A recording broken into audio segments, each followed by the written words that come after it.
എല്ലാ കൂട്ടുകാർക്കും നല്ലൊരു യാത്രയെ ആശംസിച്ചുകൊണ്ട് നമുക്ക് നേരെ ബാലിന്റെയും ഗോമതിയുടെയും നാളത്തെ നല്ലൊരു പ്രൊമോ വിശേഷം കേട്ടാലോ.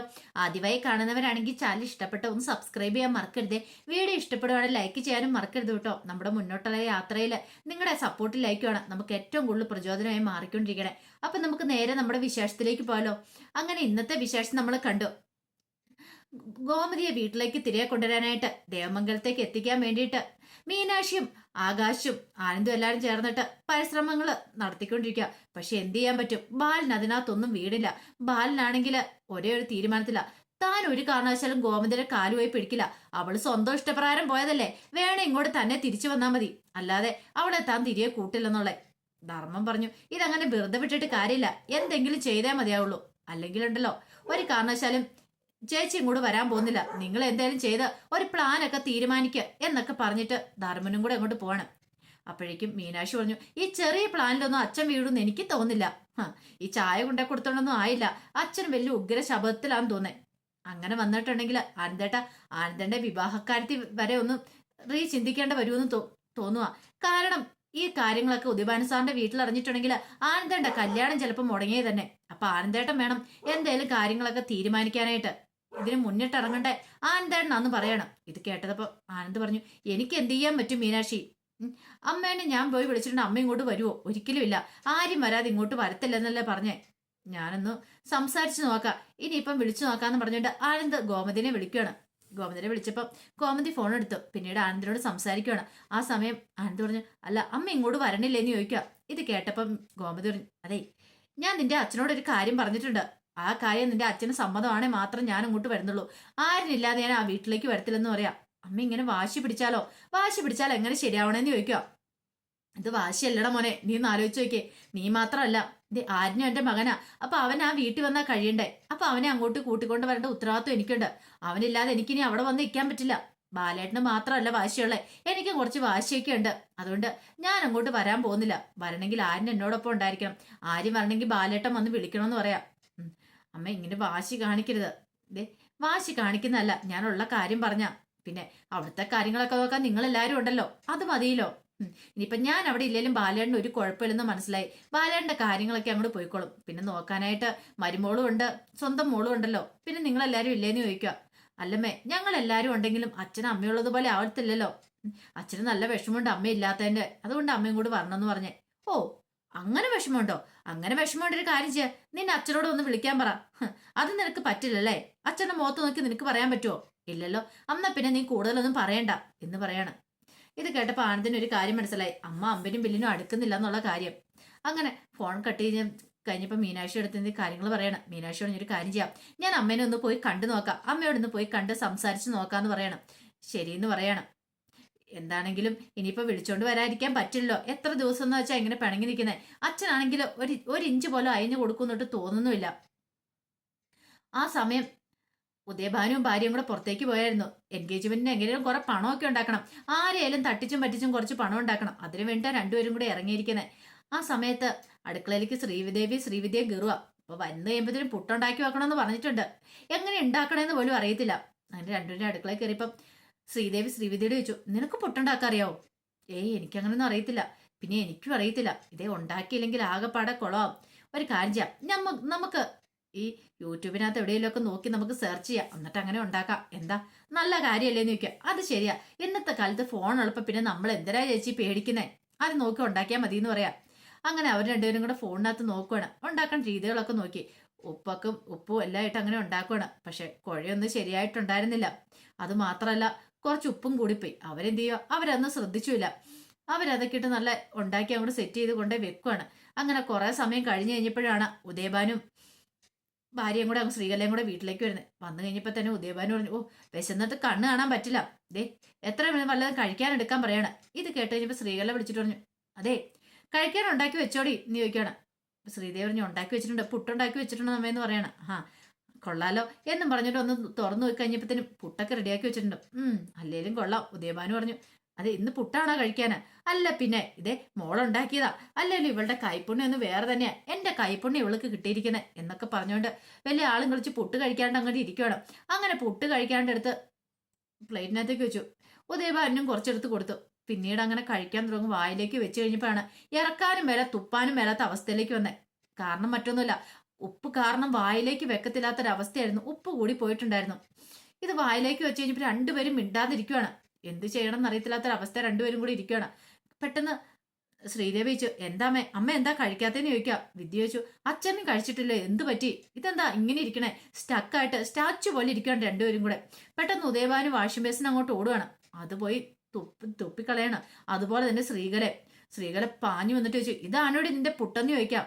അല്ലമ്മ എന്താ കുഴപ്പം, ഉപ്പ് കഴിച്ചിട്ട് വായി വെക്കത്തില്ല, ഇതെന്താ 1 കിലോ ഉപ്പ് മുളക് നീ ഇതിനകത്ത് കിട്ടുമെന്ന് ചോദിക്കാം. അല്ല അത് പിന്നെ ഉപ്പ് ഞാൻ കാര്യമായിട്ടൊന്നും ഇട്ടില്ല, പാകത്തിന് ഇട്ടുള്ളൂ, ഇതാണ്ട് ഇതിന്റെ പാകം, ഒന്ന് കഴിച്ചു നോക്കാൻ പറയാണ്. ശ്രീദേവി കഴിക്കായിരുന്നു. ഓഹോ, അപ്പം മനഃപൂർവ്വം നീ പണി തന്നല്ലേ. ഇങ്ങനെയാണെങ്കിൽ നീ നാളെ ആ ബാലന്റെ വീട്ടിൽ ചെന്നുമ്പോൾ നീ 2-ാം ദിവസം ഇങ്ങോട്ട് വരുമല്ലോ, ഇങ്ങനെയാണോ നീ അവിടെ ചെന്ന് ഉണ്ടാക്കി കൊടുക്കാൻ പോണേന്ന് ചോദിക്കാം. ഇത് കേട്ടപ്പോൾ ശ്രീദേവി പറഞ്ഞു, അതിന് അമ്മേനെ ഒന്നും പഠിപ്പിക്കാത്ത ആളുടെ കുഴപ്പമാന്ന് ചോദിക്കാം. ഓ, ഇപ്പൊ ഞാൻ പഠിപ്പിക്കാത്തായിരിക്കും നിന്റെ കുഴപ്പമല്ലേ, അല്ലെങ്കിൽ നീ അങ്ങോട്ട് കയറി മല മറിച്ചാലോ അവിടെ എന്ന് പറയണം.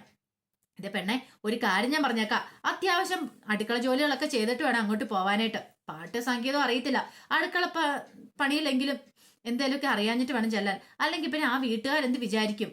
ഇതേ പിന്നെ ഇങ്ങനെ അങ്ങോട്ടും ഇങ്ങോട്ടും പറഞ്ഞിരുന്നിട്ട് കാര്യമില്ല, എത്രയും പെട്ടെന്ന് അടുക്കളയിലേക്ക് ചെല്ല, ഞാൻ അങ്ങോട്ട് വരാന്ന് പറയണം എന്നും പറഞ്ഞുകൊണ്ട് ശ്രീകല അങ്ങോട്ട് എഴുന്നേൽക്കുവാണ്. ഈ ശ്രമം ഉദയഭാനു ചോദിച്ചു, ഇന്ന് എന്തേലും തിന്നാൻ കിട്ടുമോന്ന് ചോദിക്കാം. ദേ അവിടെ ഒന്ന് ചാവാതിരിക്കും മനുഷ്യ, ഞാൻ അങ്ങോട്ട് ചെല്ലട്ടെ.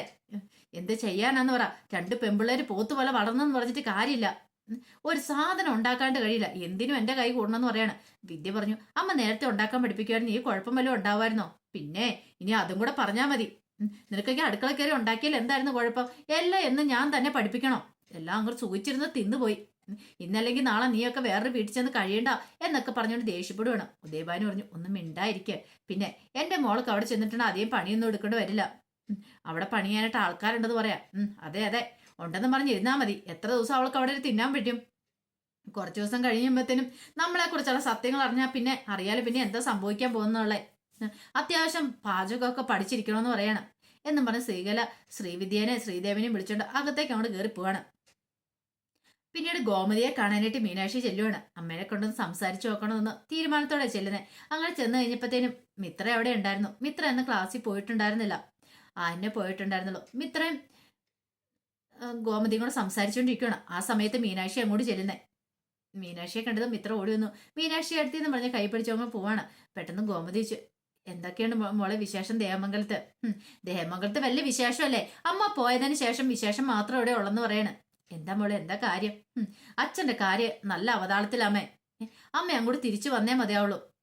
അച്ഛന്റെ കാര്യം അറിയാലോ, അച്ഛൻ അമ്മയില്ലാതെ ഒന്നിനും പറ്റില്ല, ചായ എടുക്കണേലും എന്തെടുക്കണേലും അമ്മ തന്നെ വേണം. അതെ, അമ്മേനെ അങ്ങോട്ട് കൂട്ടിക്കൊണ്ടുവരാൻ ഞങ്ങൾ മാക്സിമം ശ്രമിക്കുന്നുണ്ട്, പക്ഷെ അച്ഛൻ അമ്പരും ബില്ലിനും അടുക്കുന്നില്ലെന്ന് പറയാം. ഇത് കേട്ടപ്പം മിത്ര പറഞ്ഞു, ഇവിടെ ഒരാൾക്കും അങ്ങനെയൊക്കെ തന്നെ ചിന്തയും കാര്യങ്ങളൊക്കെയാ, പിന്നെ എനിക്ക് എന്ത് ചെയ്യുന്ന എന്റെ മോനെ കുറിച്ചുള്ള ചിന്തകൾ മാത്രം എനിക്കുള്ളെന്ന് പറയാം. പിന്നെ ഇത് അമ്മ പറയും, ഞങ്ങൾ ഇത് വിശ്വസിക്കണമല്ലേ എന്റെ അമ്മേ, ഞങ്ങൾ ഇതാരും ഇത് വിശ്വസിക്കാനൊന്നും പോകുന്നില്ല. അമ്മയുടെ മനസ്സെന്നറിയാം ദേവമംഗലം എന്നുള്ള കാര്യം അറിയാം. ഇത് കേട്ടപ്പോൾ മീനാക്ഷിയും പറഞ്ഞു, അതറിയാം, അമ്മയ്ക്ക് എത്രയാന്ന് പറഞ്ഞാലും ദേവമംഗലത്തെ അങ്ങനെ മറക്കാൻ പറ്റുമോ? ഒരു ദിവസം കൊണ്ട് അമ്മ ദേവമംഗലത്തെ മറന്നു പറഞ്ഞ് ഞങ്ങൾ വിശ്വസിക്കണമല്ലേ? അമ്മയുടെ ആജീവനാന്തകാലം അമ്മയുടെ ജീവൻ മൊത്തം ഇരിക്കുന്ന ആ വീട്ടിലാന്ന് ഞങ്ങൾക്ക് അറിയാന്ന് പറയാം. ഇത് കേട്ടതും കോമതിയുടെ കണ്ണൊക്കെ നിറഞ്ഞു വന്നു. പെട്ടെന്ന് മീനാക്ഷി പറഞ്ഞു, അമ്മ വിഷമിക്കാൻ വേണ്ടി ഞങ്ങൾ പറഞ്ഞല്ല കേട്ടോ, അച്ഛന്റെ കാര്യം അറിയാലോ, അതിനേക്കാളും ഉപരി ആനന്ദന്റെ കല്യാണം. ആനന്ദന്റെ നല്ല ടെൻഷൻ ഉണ്ട്, അവരുടെ വീട്ടിൽ അറിഞ്ഞു കഴിഞ്ഞിട്ടുണ്ടെങ്കിൽ എന്തായി തീരും എങ്ങനെയായി തീരും എന്നൊക്കെ ഓർത്തിട്ടാ പറഞ്ഞത് അമ്മ അങ്ങോട്ട് വരണമെന്ന്. ഇത് കേട്ടപ്പം കോമതി പറഞ്ഞു, അല്ല ബാലേട്ടൻ ഇതുവരെയായിട്ട് എന്നെ ഒന്നും വിളിക്കാൻ തോന്നിയില്ലോ, ഞാൻ ഇങ്ങോട്ട് പോന്നിട്ട് നീ അവിടെ എത്തിയോ അല്ലെങ്കിൽ നിനക്ക് സുഖമാണോ, നീ ഇങ്ങോട്ട് പോരെ, അവനെയും കൂട്ടിക്കൊണ്ട് പോരെ എന്നൊരു വാക്ക് പറയാൻ തോന്നിയില്ലോ. ബാലേട്ടന്റെ നിർബന്ധം, ബാലേട്ടൻ പിടിക്കുന്ന ഭാഗം ജയിക്കണം, അതിന് ഞാന് ബാലേട്ടനൊപ്പം കൂട്ടി നിൽക്കണം, ഇനി എനിക്ക് എന്നെ അതിന് കിട്ടത്തില്ല. മീനാക്ഷി നീ തന്നെയല്ലേ പറഞ്ഞേ നമ്മൾക്കൊരു ഉറച്ച തീരുമാനം ഉണ്ടായിരിക്കണമെന്ന്, അല്ലാതെ എപ്പോഴും മറ്റുള്ളവരുടെ ആജ്ഞയ്ക്ക് അനുസരിച്ച് പ്രവർത്തിക്കാനുള്ളതല്ല നമ്മുടെ ജീവൻ. അതുകൊണ്ട് ഞാൻ തീരുമാനിച്ചു, ഞാൻ വേറെ തീരുമാനങ്ങൾ എടുത്തിട്ടുണ്ട്, അതിനപ്പുറത്തേക്കൊന്നും ഇല്ലാന്ന് പറയാം. അത് കേട്ട് കഴിഞ്ഞപ്പോൾ മീനാക്ഷിയോട് ഞാൻ പറയാനുള്ള പറഞ്ഞു, ഇനി അമ്മയുടെ ഇഷ്ടം എന്ന് പറയണം. ഒന്നാമത്തെ കാര്യം ആനന്ദന്റെ കല്യാണം കുറെ കാലം കാത്തിരുന്ന് വന്നതല്ലേ, അത് ഒരു ഗോമതിക്ക് ഒരു ധൈര്യം, കാരണം കല്യാണത്തിന് മുമ്പ് തന്നെ അങ്ങോട്ട് വിളിക്കാതിരിക്കാൻ പറ്റില്ലല്ലോ, ആ ഒരു ചിന്ത ഗോമതിയുടെ മനസ്സിലുണ്ടായിരുന്നു.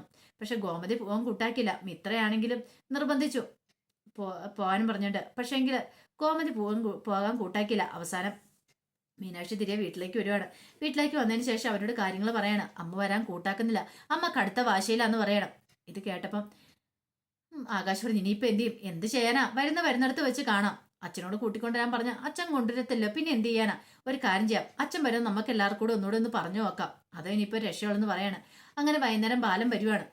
ബാലൻ വന്നു കഴിഞ്ഞപ്പം ധർമ്മനും ആനന്ദും കൂടെ അങ്ങോട്ട് ചെന്നിട്ട് ബാലനോട് കാര്യങ്ങൾ അവതരിപ്പിക്കുകയാണ്.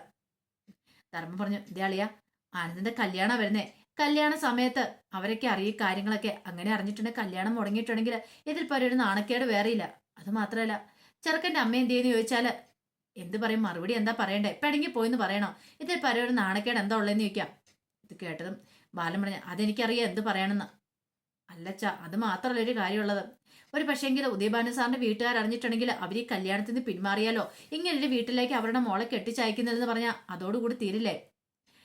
ആനന്ദിന്റെ വിവാഹം മുടങ്ങില്ല എന്ന് ചോദിക്കുക. ഇത് കേട്ടപ്പോൾ ആനന്ദ് പറഞ്ഞു, ശരിയാച്ച, അങ്ങനെ എന്തെങ്കിലും സംഭവിച്ചാൽ എന്റെ ഒന്ന് ഓർത്തു വെക്കേ, ചിന്തിക്കാൻ പോലും പറ്റില്ലെന്ന് പറയാം.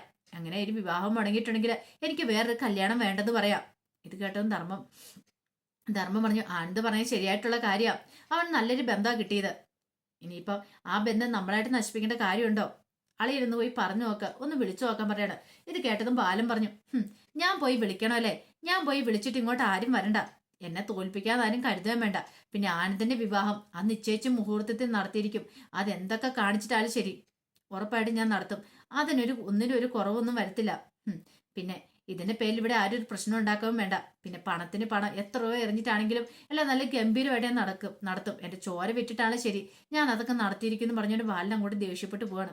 അത് കണ്ടു കഴിഞ്ഞപ്പോ ധർമ്മം പറഞ്ഞു, ഇതുവരെ നടക്കി പോകുമെന്ന് തോന്നില്ല, ആളെയും ഒന്നിനും സമ്മതിക്കുന്ന ലക്ഷണം കാണുന്നില്ല. ഇനി ഗോമതി ചേച്ചി അവിടെ നിന്ന് അങ്ങ് പോവാന്ന് എനിക്കൊരു പേടി.